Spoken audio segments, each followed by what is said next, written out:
오늘 밤에도 하나님의 은혜가 저희 여러분에게 함께하기를 기원합니다. 지난주에 그 유명한 골리앗과의 전쟁이 있었습니다. 전투가 있었죠. 하지만 핵심은 골리앗이 아니었습니다. 골리앗 앞에서 사울의 반응, 그리고 다윗의 반응이 핵심이었습니다. 골리앗은 세상의 눈으로 볼 때는 도무지 어떻게 할 수 없는 존재였습니다.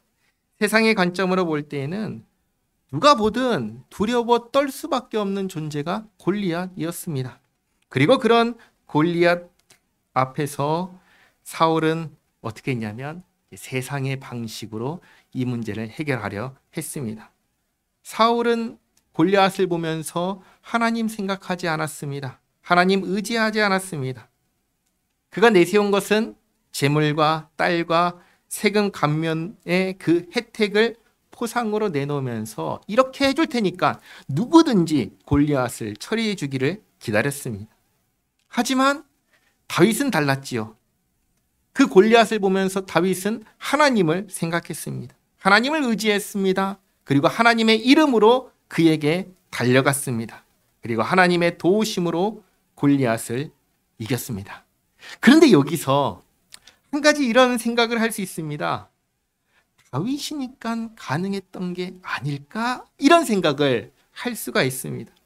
실제로 다윗은 사울에게 내가 가겠습니다 라고 하면서 이런 이야기를 했습니다. 나는 사자와 곰으로부터 양을 구했던 적이 있습니다. 이런 얘기를 했었어요. 그러니까 다윗에게는 그런 힘과 능력이 있으니까 골리앗을 보고도 담대히 나갈 수 있었던 게 아니냐? 이런 생각을 할 수 있습니다. 그러나 그렇지 않습니다. 두 가지를 생각하셔야 됩니다. 첫 번째는 뭐냐면 다윗이 골리앗을 무엇으로 물리쳤지요? 물맷돌입니다. 물맷돌. 그렇죠? 그리고 그 시대에 물맷돌 던질 줄 모르는 사람은 없었습니다. 목자라면 그건 기본적으로 할 줄 알아야 하는 것이었습니다. 그러니까 다윗이 그때 그 누구도 가지지 못했던 어떤 기술, 어떤 능력을 갖추어서 골리앗을 이긴 거냐? 아니라는 사실입니다. 그냥 누구나 할 수 있는 기술로 골리앗을 물리쳤다는 것입니다. 이것을 다르게 말하면 다윗이 아니더라도 골리앗을 물리칠 수 있었다는 사실입니다. 단, 이게 중요합니다. 단, 하나님께서 함께 하시면,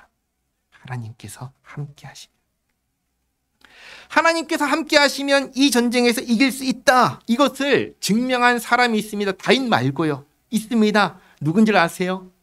요나단입니다. 사무엘상 14장을 보면은 그때도 블레셋과 전쟁을 할 때였습니다. 그때 이스라엘은 도무지 감당할 수 없는 블레셋 군대가 쳐들어왔습니다. 근데 그때에 요나단이 이렇게 말했습니다. 하나님의 구원은 사람의 많고 적음에 달리지 않았다. 그러면서 자기 무기를 든 소년 한 명과 자신과 몇 명이에요? 그러면 2명이죠. 2명이서 블레셋 진영에 쳐들어갑니다. 그 두 사람 때문에 블레셋 군대가 어떻게 되죠? 무너졌습니다. 그러니까 아주 분명하게 보여주시는 것입니다. 하나님의 백성들이 전쟁에 나갈 때 하나님만 의지하면 이긴다. 이것을 보여주시는 겁니다. 요나단이라서 이긴 게 아니라, 다윗이라서 이긴 게 아니라 정말 하나님을 의지하는 그 사람을 통해서 하나님께서 승리하게 하신다. 이것을 보여주신 것입니다. 이것을 우리가 먼저 기억하시기 바랍니다.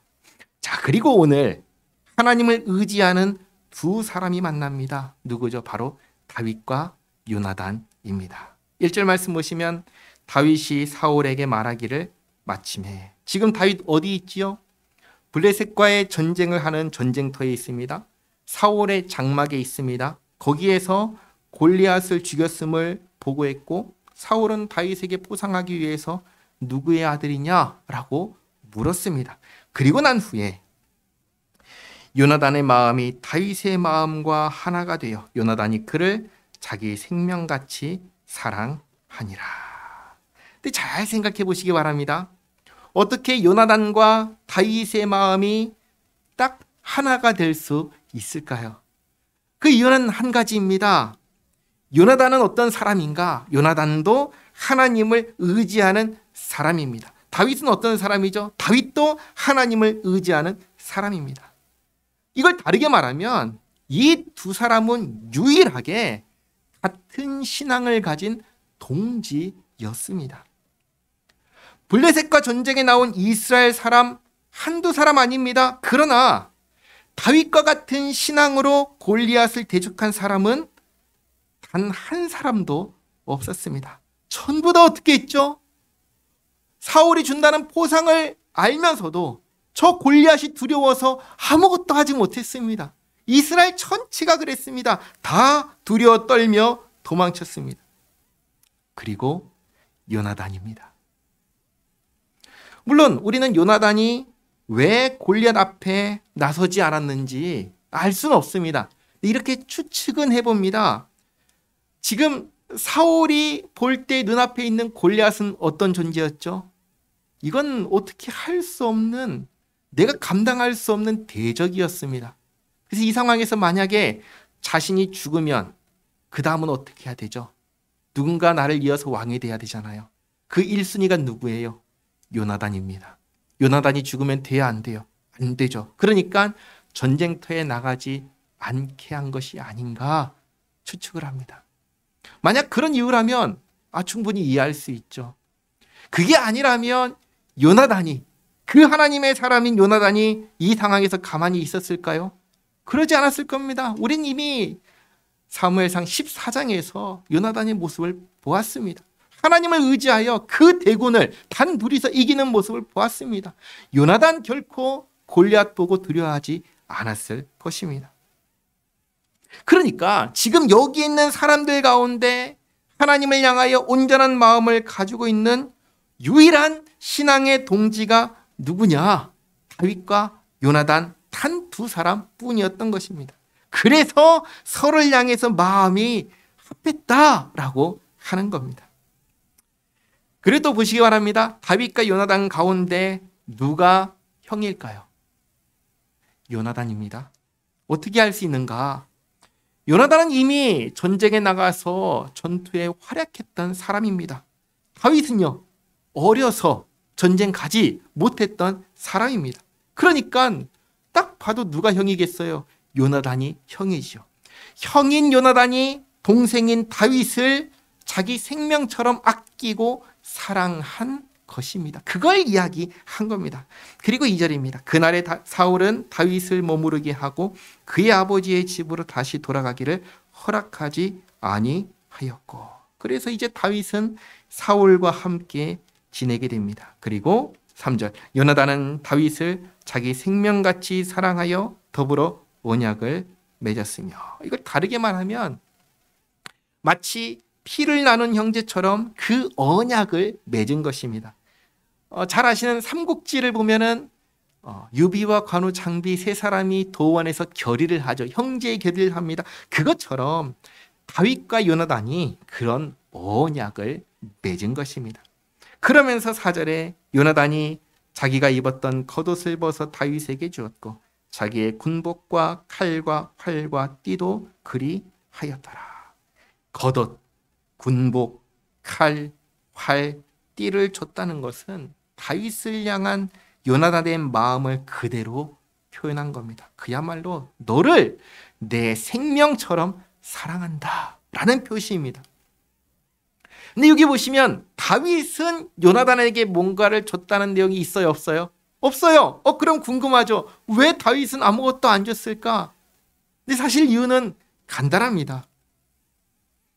다윗은 요나단에게 줄 수 있는 것이 아무것도 없었기 때문입니다. 여기에 지금 다윗이 왜 왔지요? 아버지 심부름으로 왔잖아요. 그나마 갖고 있는 것은 막대기와 물매, 그리고 골리앗을 상대하기 위해서 주었던 매끄러운 돌 몇 개뿐입니다. 그것을 왕자에게 줄 수 있나요? 줄 수가 없는 것이죠. 그래서 다윗은 요나단에게 아무것도 주지 못한 것입니다. 자, 그 다음 5절 보시면 다윗은 사울이 보내는 곳마다 가서 지혜롭게 행하매. 이것도 보시면 어린 다윗이잖아요. 어떻게 지혜롭게 행할 수 있었을까요? 그렇게 할 수 있었던 이유는 뭐냐? 다윗이 항상 하나님을 의지했기 때문입니다. 어린 다윗이 잘한다면 얼마나 잘했겠습니까? 다윗은 형들에게 무시받았던 사람입니다.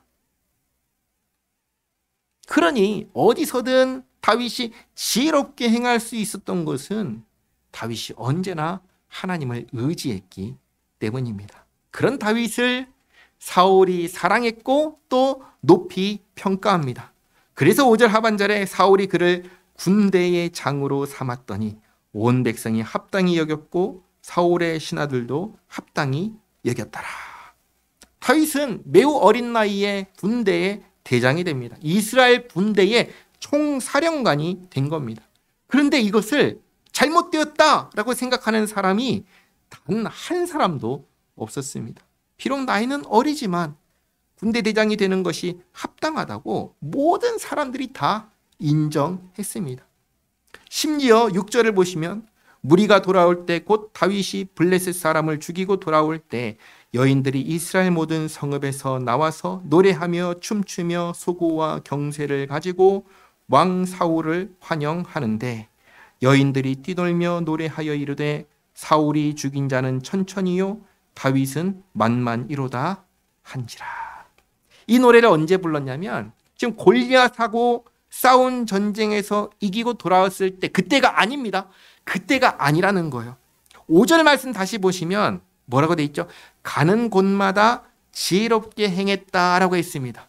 그리고 군대 대장이 되고 난 후에도 또 블레셋과 전쟁을 하고 돌아왔을 때입니다. 그러니까 시간이 상당히 흐른 뒤입니다. 다윗이 얼마나 많은 전장에서 승리하고 왔는지 백성들이 보고 환영하면서 기뻐하면서 노래한 겁니다. 그런데 이때부터 사울과 다윗의 관계가 틀어지기 시작합니다. 여기 7절 전까지만 해도 다윗과 사울의 관계는 좋았습니다. 그러나 7절부터 틀어집니다. 8절 보시면 사울이 그 말에 불쾌하여 심히 노하여 이르되 다윗에게는 만만을 돌리고 내게는 천천만 돌리니 그가 더 얻을 것이 나라 말고 무엇이냐 하고. 이제 나중에 쭉 보시면 아시겠지만 다윗은 사울에게서 나라를 빼앗을 생각이 조금이라도 있을까요? 없을까요? 없습니다. 전혀 없습니다. 왜냐하면 사울도 어쨌든 하나님께서 세우신 왕이다라고 다윗이 생각했기 때문입니다. 사울이 하나님을 대하는 태도는 변했지만 그렇다고 그 사울을 대하는 다윗의 태도는 보시면 전혀 변하지 않았다는 것을 알 수 있습니다. 다윗에겐 이 의식이 있었던 겁니다. 사울에 대해서는 하나님께서 세우신 왕이다. 그러니 사울에게서 왕위를 빼앗아 차지한다? 다윗은 결코 그런 생각을 갖지 않았습니다. 오히려 그런 일은 있을 수 없다고 생각한 게 다윗입니다. 하지만 사울은 달랐습니다.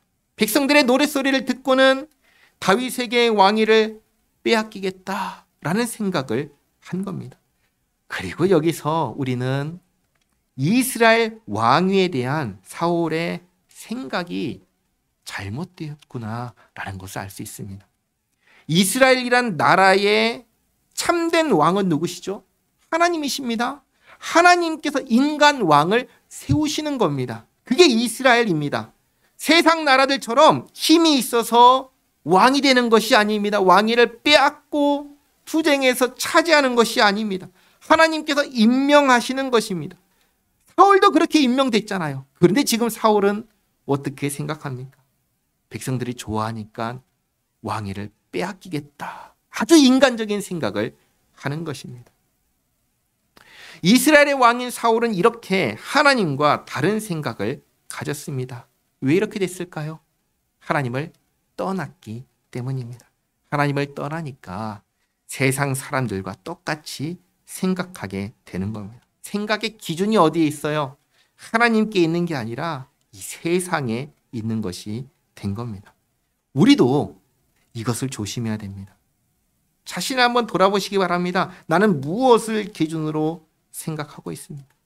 세상 사람들처럼 세상을 기준으로 생각하고 있는지, 아니면 하나님의 말씀을 기준으로 생각하고 있는지를 한번 돌아보시기 바랍니다. 만약에 내가 나를 돌아봤는데 세상 사람들처럼 생각하고 말하고 있고 행동하고 있다면 나는 누구 같은 사람이에요? 사울 같은 사람이 것입니다. 사울 같은 사람이라면 그런 사람을 두고 하나님의 백성이라고 할 수 있나요? 그럴 수가 없는 것이죠. 우리는 하나님의 백성입니다. 그러니까 우리의 기준은 언제나 하나님의 말씀이어야 합니다. 하나님 말씀을 기준으로 생각하고 말하고 행동해야 합니다. 사울은 그러지 않았습니다. 그래서 9절에 그날 후로 사울이 다윗을 주목하였더라. 사울의 사고방식이 완전히 세상처럼 돼버리니까 또다시 무슨 일이 일어나는 줄 아세요? 악령이 또다시 지배합니다. 10절에 그 이튿날 하나님께서 부리시는 악령이 사울에게 힘있게 내리매 그가 집안에서 정신없이 떠들어대므로.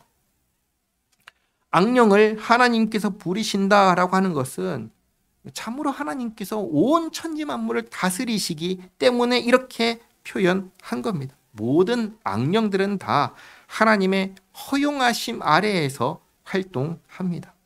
그리고 악령이 사울에게 역사할 수 있었던 것은 그 원인이 뭐죠? 사울이 하나님을 떠났기 때문입니다. 하나님의 성령이 사울과 함께 하시다가 사울이 하나님을 떠나니까 하나님께서도 사울을 떠나셨습니다. 그때부터 악령이 사울을 괴롭히기 시작한 겁니다. 자, 사울이 다시금 악령에게 눌려서 말하면서 번뇌 가운데 괴롭힘을 당합니다. 이렇게 되니까 누가 오지요? 다윗이 옵니다. 왜 다윗이 오지요? 사실 다윗은 사무엘상 16장을 보면은 사울이 악령 때문에 괴로워하니까 이 수금을 타가지고 왕을 편안하게 하고 악령을 쫓아내고 낫게 하려고 불려온 사람이 처음엔 그렇게 불려왔어요. 그러니까 지금 다윗은 사울의 이런 상황을 보고 자신에게 처음 주어졌던 그 임무를 수행하려고 다윗이 사울에게 온 겁니다. 그래서 10절 하반절에 다윗이 평일과 같이 손으로 수금을 타는데 그때 사울의 손에 창이 있는지라 그가 스스로 이르기를 내가 다윗을 벽에 박으리라 하고 사울이 그 창을 던졌으나 다윗이 그의 앞에서 2번 피하였더라. 사울은 다윗을 죽이려고 창을 들어서 던졌습니다. 그런데 놀라운 사실은 다윗은 사울이 나를 죽이려고 저랬다라고 생각했을까요? 안 했을까요? 놀랍게도 그렇게 생각 안 했습니다. 그럼 이 상황은 뭐라고 생각했을까요? 악령 때문이다 라고 생각했습니다. 사울을 전혀 의심하지 않았습니다. 12절에 여호와께서 사울을 떠나 다윗과 함께 계심으로 사울이 그를 두려워한지라. 그러므로 사울이 그를 자기 곁에서 떠나게 하고. 앞에 2절에서 사울은 다윗을 곁에 두었습니다. 그리고 7절에서 틀어지고 11절에서 죽이려고 했습니다. 그리고 13절 되니까 이제 다윗을 곁에서 떠나게 합니다. 그리고 어떻게 하냐? 그를 천부장으로 삼음해. 앞에 5절에서는 군대의 장으로 삼았다고 했습니다. 근데 지금은 천부장으로 삼습니다. 이건 뭘 의미하냐면 전장에 나가서 실제 전투 현장에서 싸우라는 것입니다. 그럼 어떻게 될까요? 죽죠. 그렇죠. 죽을 가능성이 올라가겠죠. 그러니까 사울이 품은 의미는 뭐냐면 나가 싸우다가 죽으라고 보낸 겁니다. 다윗을 죽이려고 제가 하려는 마음이 이렇게 드러난 겁니다. 자, 그런데 다윗은 그런 사울의 마음을 알까요? 모를까요? 모릅니다. 의심하지를 않습니다. 그저 과거에 양을 치던 목자였을 때처럼 그저 자신에게 주어진 임무에 충성합니다. 그래서 보시면 그가 백성 앞에 출입하며 다윗이 그의 모든 일을 지혜롭게 행하니라. 여호와께서 그와 함께 계시니라. 이런 다윗의 모습을 보면은 생각나는 사람 있지 않나요? 요셉. 요셉이 형들에 의해서 팔렸습니다. 노예가 됐어요. 보디발의 집에 노예로 팔렸는데 거기서 어떻게 살았죠? 어떻게 형들이 나한테 이럴 수가 있지? 나는 너무나 비참해 하면서 낙심하고 절망하고 폐인처럼 살았나요? 그러지 않았습니다. 거기서 주인이 주는 임무에 노예로 전락했음에도 불구하고 성실하게 자기의 주어진 일들을 다 감당했습니다. 그때에 그런 그에게 하나님께서 함께 하셨다라고 성경은 기록합니다. 창세기 39장 2절과 3절 말씀 같이 읽겠습니다.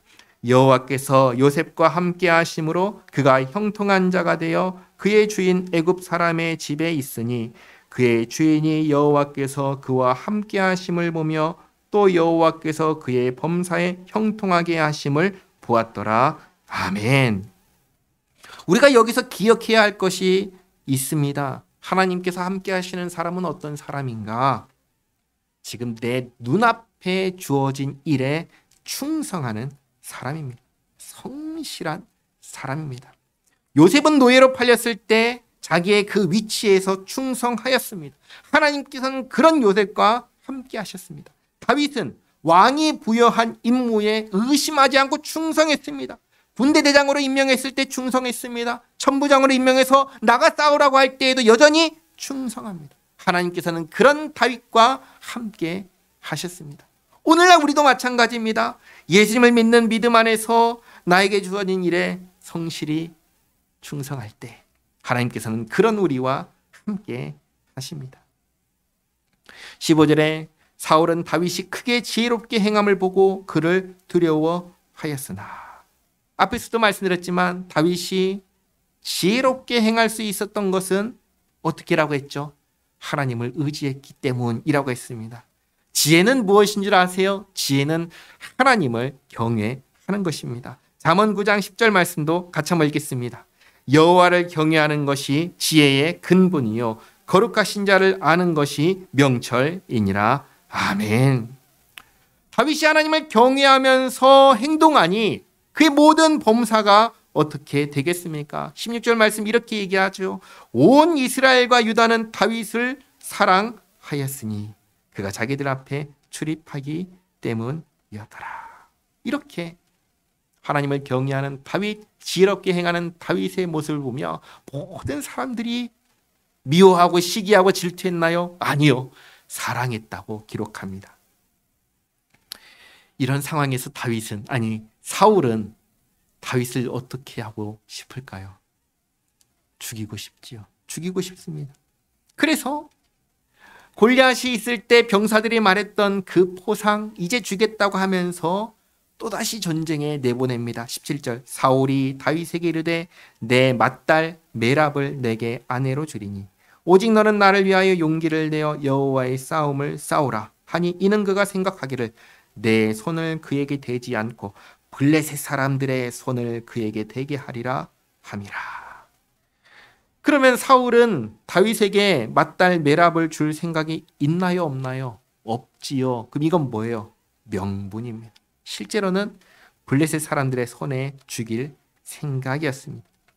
그러나 다윗은 전혀 의심하지 않고 이렇게 말합니다. 18절 다윗이 사울에게 이르되 내가 누구며 이스라엘 중에 내 친속이나 내 아버지의 집이 무엇이기에 내가 왕의 사위가 되리이까 하였더니.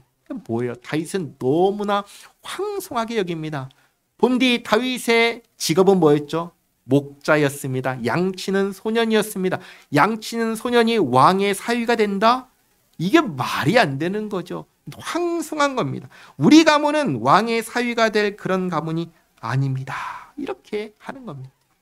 그러자 사울이 어떻게 합니까? 19절 사울의 딸 메랍을 다윗에게 줄 시기에 모올라 사람 아드리엘에게 아내로 주었더라. 다윗에게 주지 않고 다윗은 전쟁에 보내서 싸우게 하고 그렇게 했는데 정작 딸은 안 줍니다. 그런데 주지 않는 사울을 다윗이 의심하나요? 의심하지 않아요. 그저 그래, 왕의 사위가 된다는 게 무슨 말이냐 그러면서 여전히 자신의 임무에 충성합니다. 그러다가 20절, 사울의 딸 미갈이 다윗을 사랑하며 어떤 사람이 사울에게 알린지라 사울이 그 일을 좋게 여겨 스스로 이르되 내가 딸을 그에게 주어서 그에게 올무가 되게 하고 블레셋 사람들의 손으로 그를 치게 하리라 하고, 이에 사울이 다윗에게 이르되 내가 오늘 다시 내 사위가 되리라 하니라. 이번에는 어떻게 해요? 딸 미갈을 빌미로 다윗을 죽이려고 합니다. 그래서 신하들을 통해서 다윗에게 이렇게 말을 전합니다. 22절, 사울이 그의 신하들에게 명령하되 너희는 다윗에게 비밀히 말하여 이르기를 보라, 왕이 너를 기뻐하시고 모든 신하도 너를 사랑하나니 그런즉 내가 왕의 사위가 되는 것이 가하니라 하라. 사울의 신하들이 이 말을 다윗의 귀에 전하매 다윗이 이르되 왕의 사위 되는 것을 너희는 작은 일로 보느냐? 나는 가난하고 천한 사람이라 한지라. 이미 메랍의 일도 있고 해서 아마 다윗은 무슨 말이냐, 있을 수 없는 일이다 라고 생각한 것 같습니다. 그러자 24절, 사울의 신하들이 사울에게 말하 이르되 다윗이 이러이러하게 말하더이다 하니 사울이 이르되 너희는 다윗에게 이같이 말하기를 왕이 아무것도 원하지 아니하고 다만 왕의 원수의 보복으로 블레셋 사람들의 포피 100개를 원하신다 하라 하였으니 이는 사울의 생각에 다윗을 블레셋 사람들의 손에 죽게 하리라 함이라. 여기서 말하는 포피는 뭐냐면 할례할 때 잘라내는 부위를 말합니다. 왕의 원수를 갚기 위해서 블레셋 사람들의 포피 100개를 가지고 오면 그 포상으로 내 딸을 주겠다라고 하는 것입니다. 아주 좋은 명분이지요. 사울은 이렇게 해서 다시 한번 다윗이 블레셋 사람의 손에 죽기를 바랬습니다. 그런 마음으로 다윗에게 말하게 하자. 26절, 사울의 신하들이 이 말을 다윗에게 아뢰매 다윗이 왕의 사위 되는 것을 좋게 여김으로 결혼할 날이 차기 전에 다윗이 일어나서 그의 부하들과 함께 가서 블레셋 사람 200명을 죽이고 그들의 포피를 가져다가 수대로 왕께 드려 왕의 사위가 되고자 하니, 사울은 100명의 포피를 가져오라고 했는데 다윗은 당장에 가가지고 200명의 포피를 가져옵니다. 사울은 다윗이 죽기를 바랬는데 죽지 않고 오히려 배나 더 가지고 오니까 할 말이 없지요. 그래서 사울이 그의 딸 미갈을 다윗에게 아내로 주었더라. 그리고 28절, 여호와께서 다윗과 함께 계심을 사울이 보고 알았고 사울의 딸 미갈도 그를 사랑하므로 사울이 다윗을 더욱더욱 두려워하여 평생의 다윗의 대적이 되니라. 블레셋 사람들의 방백들이 싸우러 나오면 그들이 나올 때마다 다윗이 사울의 모든 신하보다 더 지혜롭게 행하며 이에 그의 이름이 심히 귀하게 되니라. 아멘. 지금까지 하나님께서 다윗과 함께 하심을 사울은 사실 몰랐습니다. 다윗만 보고 두려워했습니다. 두려워하고 주목했는데 이제야 알게 된 겁니다. 사울은 하나님을 떠난 사람입니다. 다윗은 하나님과 함께하는 사람입니다. 하나님과 함께하는 다윗은 사울을 하나님께서 세우신 왕으로 생각하고 충성할 수 있었지만 하나님을 떠난 사울은 하나님과 함께하는 다윗과 도무지 함께할 수 없었습니다. 그래서 29절에 뭐라고요? 평생의 다윗의 대적이 되었다라고 합니다. 그리고 지금까지 보시면 사울이 다윗을 죽이려고 온갖 수를 다 쓰지요. 다 쓰지만 돼야 안 돼요. 안 되니까 이제는 대놓고 다윗을 죽이려고 합니다. 이 부분은 이제 다음 주에 보도록 하겠습니다. 자, 정리하겠습니다. 처음에 다윗이 골리앗을 이길 수 있었던 이유 뭐라고 했죠? 다윗이기 때문에 가능했다라고 했나요? 아니라고 했습니다. 하나님과 함께하는 사람이라면 누구든지 이길 수 있었습니다. 우리는 그것을 그 앞에 있었던 14장에서 요나단이 자기 몸종과 함께 블레셋 대군을 물리쳤던 그 사건을 통해서 보았습니다. 하나님 편에 선 요나단, 자기 무기를 드는 소년 단 둘이서 블레셋 대군을 물리쳤습니다. 그러니까 어떤 사람이라도 하나님께서 함께 하신다면, 하나님 편에 서 있기만 한다면 이길 수 있었다라는 것입니다. 그러면 이제 우리가 생각해야 되는 것, 그건 뭐냐면 하나님과 함께하는 사람은 누구인가? 겉으로 보이는 특징이 몇 가지 있습니다. 첫째는 하나님을 신뢰하는 사람입니다. 하나님을 신뢰하는 사람. 둘째는 하나님을 기준으로 생각하고 말하고 행동하는 사람입니다. 그리고 셋째는 나에게 주어진 일에 충성하는 사람입니다. 이런 사람이 하나님과 함께하는 사람입니다. 또 하나님께서는 이런 사람과 함께 하십니다. 한편 사울은 어떤 사람이죠? 하나님 편에 선 사람인가요? 그렇지 않습니다. 지극히 세상적인 방식으로 생각하는 사람입니다. 하나님께서 세우신 왕임에도 불구하고 그래서 누구의 지배를 받죠? 악령의 지배를 받습니다. 그래서 이 사울이 자신이 어떤 행동을 하든 의심하지 않고 충성하는 다윗을 미워하고 경계하고 두려워하고 죽이려 하는 겁니다. 이렇게 18장은 하나님 편에 선 사람과 그렇지 않은 사람을 대조해서 보여줍니다. 사실 성경은 계속해서 우리에게 이 두 편에 있는 사람을 대조해서 보여줍니다. 그리고 우리에게 이 한 가지 질문을 합니다. 어떤 사람이 되겠습니까? 어떤 사람이 되겠습니까? 참으로 복된 사람, 행복한 사람은 어떤 사람입니까? 하나님께서 함께 하시는 사람입니다. 하나님께서 내 인생을 책임져 주시는 사람입니다. 내가 망할 것 같고, 내가 못났고, 내가 부족하고, 돌이킬 수 없는 잘못을 저지른 그런 나인데, 그럼에도 불구하고 하나님께서 나와 함께 하시고 나를 일으켜 세워주시고 나를 붙들어 주시고 나를 살게 해주시는 그 하나님께서 함께 하시는 사람, 그 사람이 행복한 사람입니다. 하나님과 함께하는 사람, 하나님과 함께 사는 그 사람이 저와 여러분이 되기를 바랍니다. 기도하겠습니다. 하나님 감사합니다. 오늘 사울과 요나단과 다윗의 모습을 보았습니다.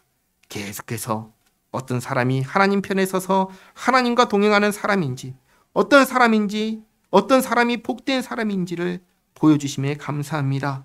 저희가 다윗처럼 요나단처럼 그렇게 복된 인생을 살게 하옵소서.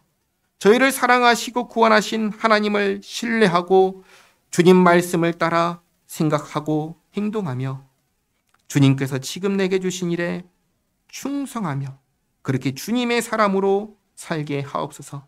그 삶이 참으로 복된 삶일 줄 알고 그렇게 살게 하시고 그런 저희들의 삶 가운데 주님 언제나 은혜와 평강으로 함께하여 주시옵소서.